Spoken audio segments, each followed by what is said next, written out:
Hey Leo, did you know that Uncle Nick's new record is out? It's ready? Yeah, it's out. And it sounds really good. You think so? Do you mean that? CDs are in. Nick Govrik, one more time for the man. Dude. Leo likes it. At age, what we finally got a record. Like me and you started late. I don't want to give it away, but... Yeah, 32, right? Yeah, 32 and counting. Man, I am so proud of this record. We had so much fun making this, man. Look at these amazing photos, man. And produced by Tom Bukovac. Oh, look at these. Wait, give me a track list, bro. What do we got?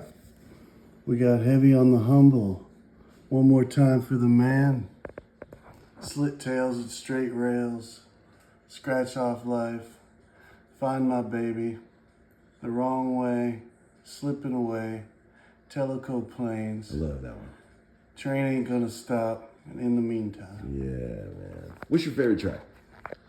I mean, you change it probably all, mine just goes up and down. Like, I think Teleco Planes probably. Teleco Planes.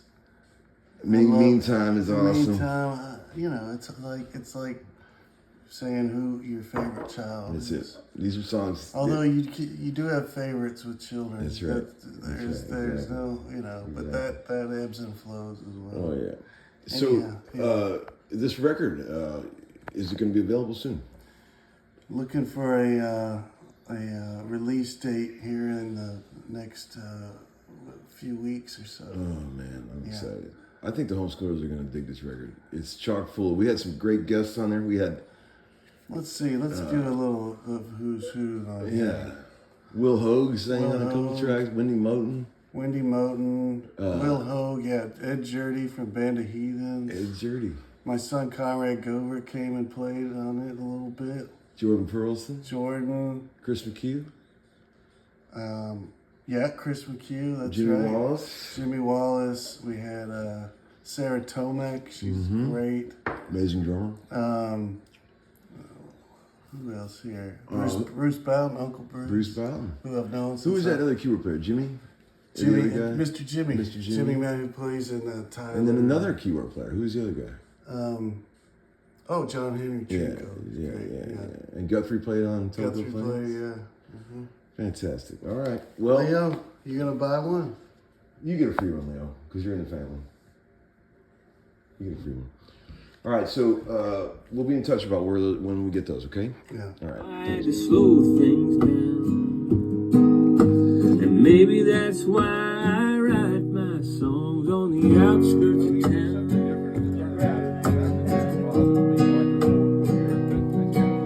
When a good old boy meets the Broadway lights, smoke and the sparkle in the big skyline might make you think. Hello, friends.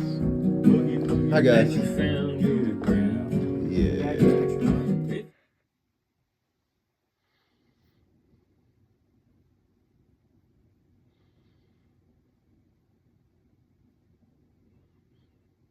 Hello, friends.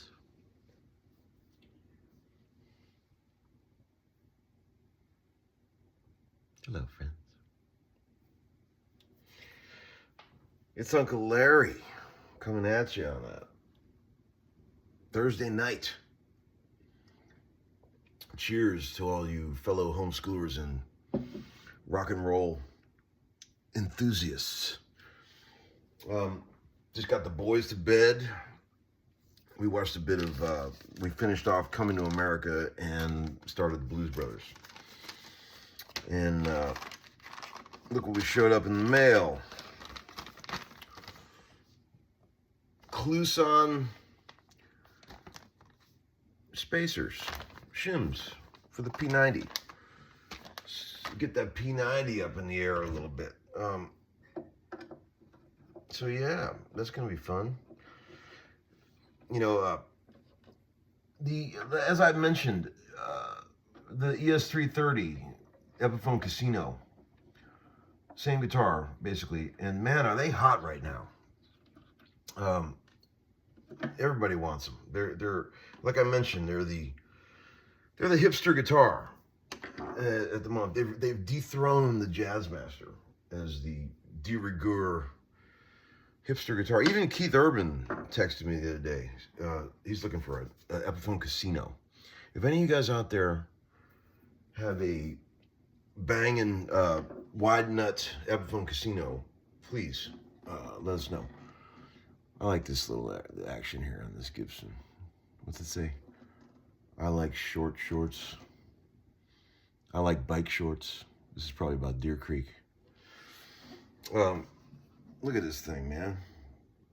Plywood rock and roll. You gotta love it. Nickel hardware, because it's a 1960, right? And all that nickel is super dulled out and funky looking. I like that. But anyway, this pickup is way too low. Probably is on yours too. And as we all know, Uncle Larry learned from Bubba long ago. If you don't got your P90s jacked way up, they sound like shit. P90's got to be high, and it can't be just the pole pieces. It's got to be the whole pickup. You got to screw the pole pieces all the way into the pickup, and then jack the whole body of the pickup up. How do you do that on a dog ear? Well, you go on eBay and you buy these shims. Hopefully the screws are long enough to fit. These strings are ancient.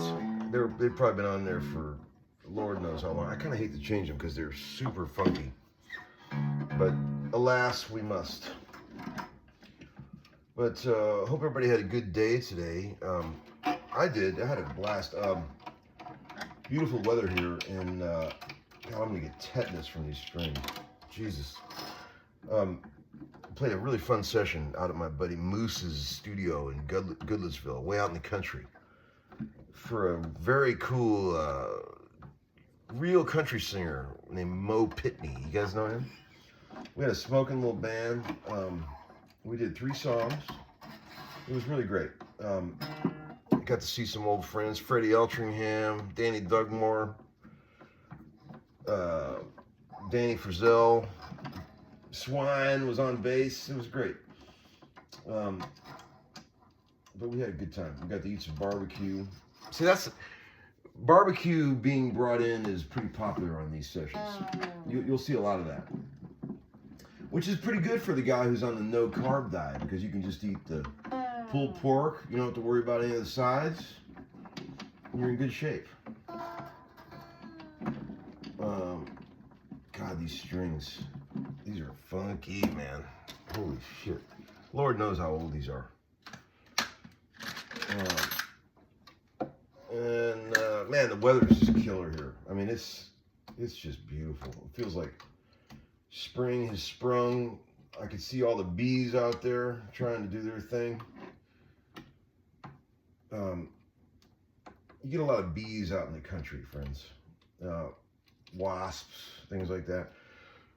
The thing is, when you got a pool, you got to keep them damn wasps away from the pool. Here, see? Whatever these strings are. They're not multicolored ends, so they must be shit. Get the inside joke there, friends? Usually when I try to do something like this, there will be some issue that pops up. So let's see if it happens on camera. Although I really do, I like the height of these shims. They look good to me. But they'll probably end up being too tall. And I'll have to get them some custom-made shims or something. The boys at Glazers are good about that. They can make all this shit if you need it. But I wonder how much that's going to jack it up. It's going to be good, I think. I think it's going to be real good.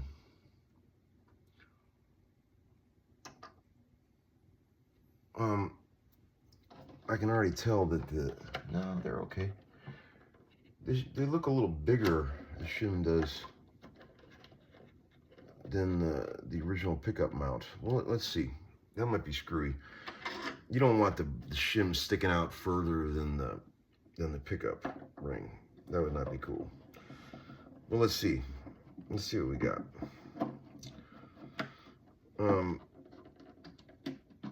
You know, the guy we were playing with today, Mo Pitney, I've played with him before. He's been around. Super talented guy. Can play really good acoustic and sing. And we were talking after the session, you know, how many guys really are there out there who can write a really compelling traditional country song and then sing and play it really well on an acoustic guitar, like both at the same time? Not a lot of people that can do that. So it's always a joy when you get to play with somebody like that. Mo's a sweet, sweet guy too. I think this is going to be okay. Let's see. I mean, do you think it will? The screw, will it be long enough? I don't know. What do you think? I love that powder that you get when all this ancient, what is all that? Where does that come from? This like, it's like the carbon that builds up on an old battery. It's just the funk of all these years, man. It's all there. What is this gonna be too wide? I hope it ain't. Let's see. You know, I think it's gonna be great. It looks cool. It's a little wider, but that's rock and roll. I think it's gonna be good. Let's see what we got here. I just kind of winged it with this purchase here. I wasn't sure, you know, exactly what width shim to get, but fuck it. Man, that looks good. I hope it's the right height. We'll find out in a minute. The de rigueur hipster guitar. Okay, that screw's not wanting to go in. Man, thank you guys for all the recent comments about there's been some really, really sweet comments on these videos lately. Like, you guys are like, you seem like you're really liking some of the stuff. The Rickenbacker one was a big hit with the kids, and everyone's like, "This is the best video you've ever done." Thank you guys for saying that. That's very sweet. The comments were pretty fascinating on there. I liked it. It was fun to read. Is that going in? I can't tell. It's not going in. Okay. It wants to go. Is the screw just not long enough? You don't want to make another hole. That's for damn sure. There we go. We're in good shape. Now we're in good shape. Okay. Let's see. How's that gonna be?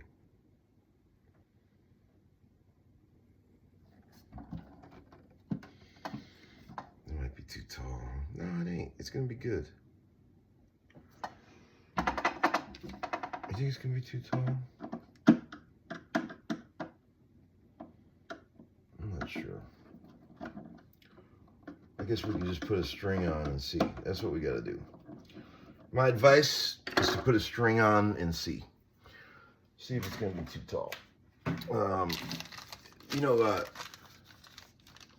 the Rickenbacker one was fun because, you know, those guitars they're commonly misunderstood. You know, I think people love the romance of the Rickenbacker. You know, like a lot of our favorite music was made by guys playing those, and they're just such cool looking instruments. You got the John Lennon connection, the John Fogerty connection, and all that. But I think a lot of guitar players have not owned Rickenbackers. You know, they've never had one. You know, they're spooked by them for whatever reason. You know, and I get it.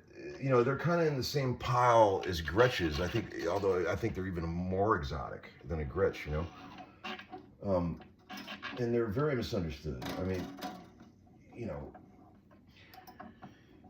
first thing I will say, if you're looking for Rickenbackers, you know, don't even bother with any model that doesn't have the toaster tops. I mean, the other pickups that they made are terrible. The high gain pickups that are on some of the models, the ones that are black, don't bother, friends. Don't bother. I can already tell we got problems. This is going to be too tall. Damn it. too tall. And both of these shims are the same height, right? Or is this one a little shorter? A little too tall, boys. It's very close.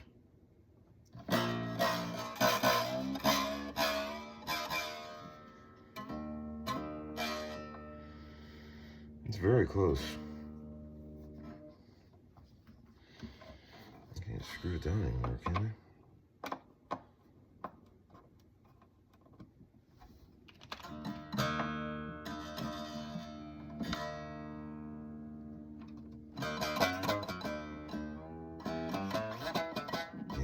It's just a little too tall. We're gonna have to get that milled down a little bit. Okay, so let's put this project on the back burner. I think that what I'll have to do with that is mill this ring down a little bit to about 2/3 of its size. I think will be perfect. And I do like the way it looks. That looks cool. That double sort of stack. Looks like one of those bubble top things, like you'd see on an old ES300. That's cool. Okay.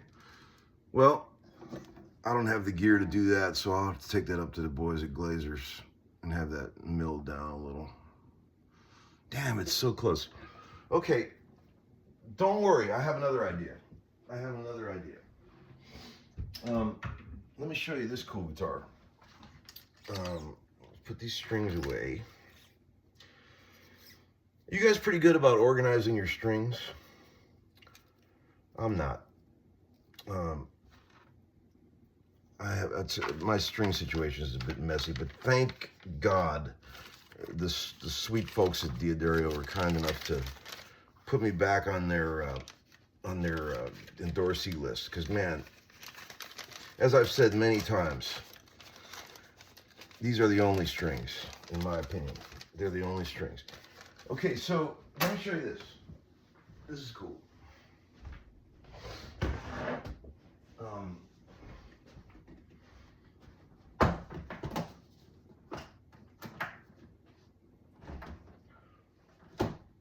Check it out, friends. It's kind of a small miracle, honestly, that I happened to just randomly walk into that Music City Vintage place yesterday at the time that I did. I wasn't going to go there, and you know, I love that place, but I only stop in there once in a while, and but you know, I just happened to stop in there, and as I did, I saw this, you know, this couple that definitely didn't look like musicians, a guy and his wife, and they were sort of nervously waiting on the couch there, and I could tell they were working out some kind of deal. And it turns out that the guy brought this in. It was his grandfather's guitar. It was a one-owner guitar, 55 Les Paul Custom, which, you know, I've had a bunch of these in my life, and I love them. I mean, I love these guitars. But you know, I ended up being there at the right time when it came in, and they were like, I said, "What are you going to do with that guitar, boys?" And they said, "We're gonna consign it." And I said, "Well, look no further." But look at the cool inlay, man. The guy's name was Joe Thompson. Look how honest the wear is on this thing. You when you see something like this, you just know that this thing is straight. Like when you see a guitar that's a complete package like this, as far as everything makes sense. Like all the wear is perfectly even. Nothing looks out of place. You know, it's all the same amount of beat. Frets are just knackered, the original frets. But I mean, when I plugged this thing in just to see if the pickups worked, we were all laughing at how good it sounds, even with these dead-ass flat wound strings. Listen, just through a clean amp. I mean, let me plug it in for you and show you. The tone of this thing is ridiculous. Check this out. You know, my first thought was, well, let's do the thing, refret it, you know, make it set it up as a modern player, you know. But then I started thinking, I got a lot of those types of guitars. What if I just keep this one the way it is, because it's just fucking cool. and it's got the massive retro tone. Like here's let's tune it up.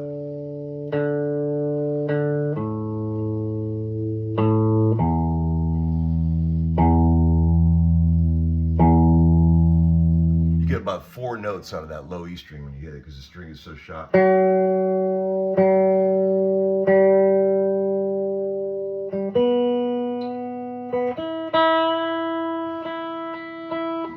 Man, come on. All right, dig this, friends.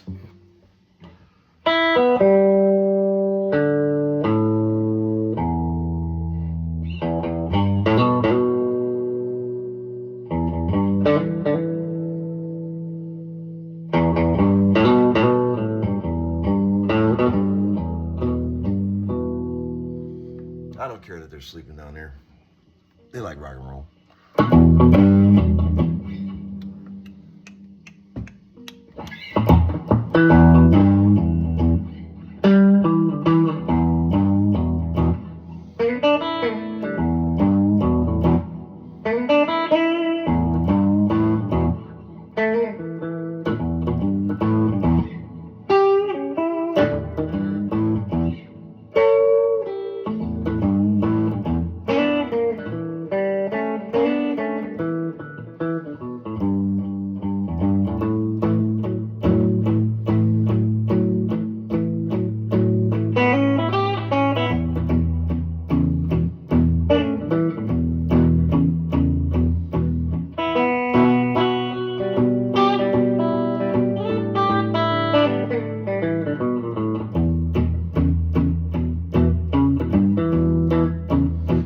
That's the middle sound with the, look how low that bridge pickup is, and it's still crunching, man.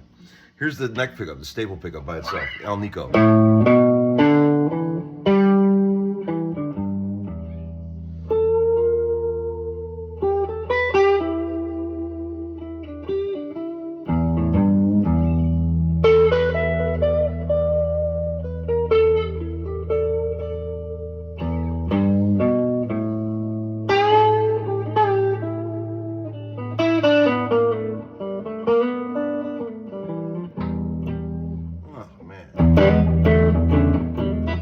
Here's the bridge pickup by itself.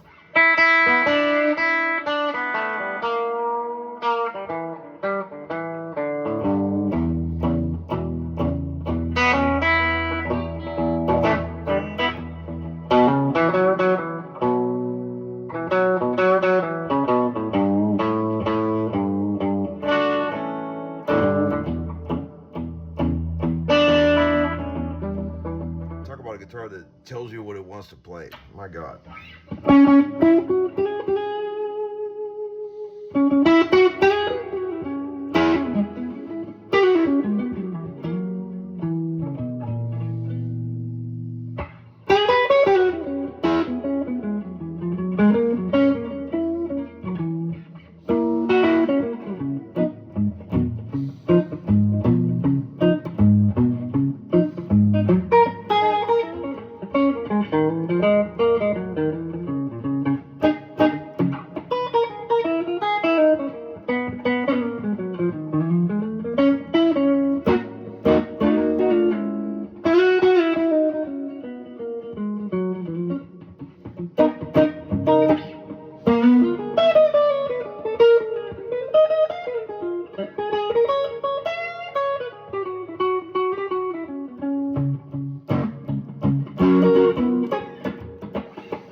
That's some retro doink right there, friends.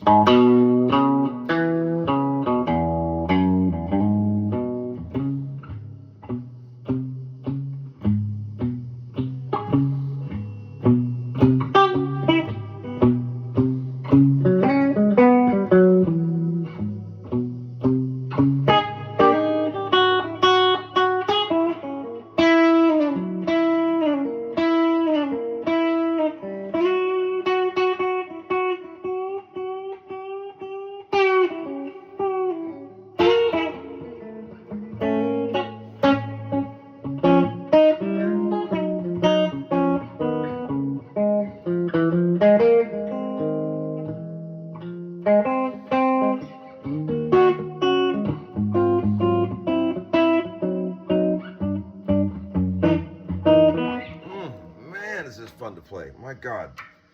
What a fucking cool guitar. I gotta hit the light every time.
What do you think, friends?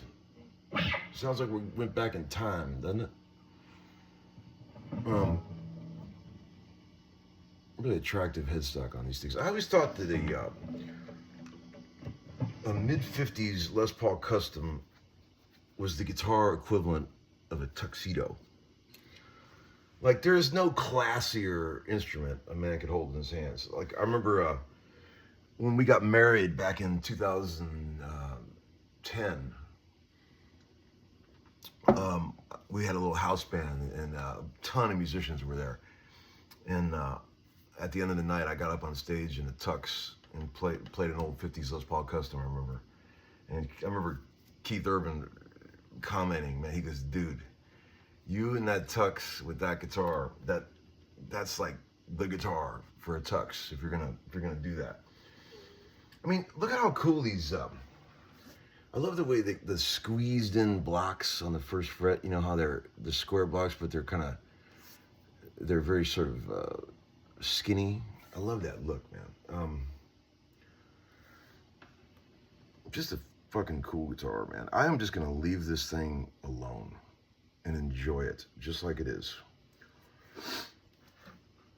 I could turn it into a rock and roll machine if I wanted to, but I think it's cool just like it is. This is one of those guitars that every once in a while you find one you feel lucky to ever find one like this. You know what I mean? Because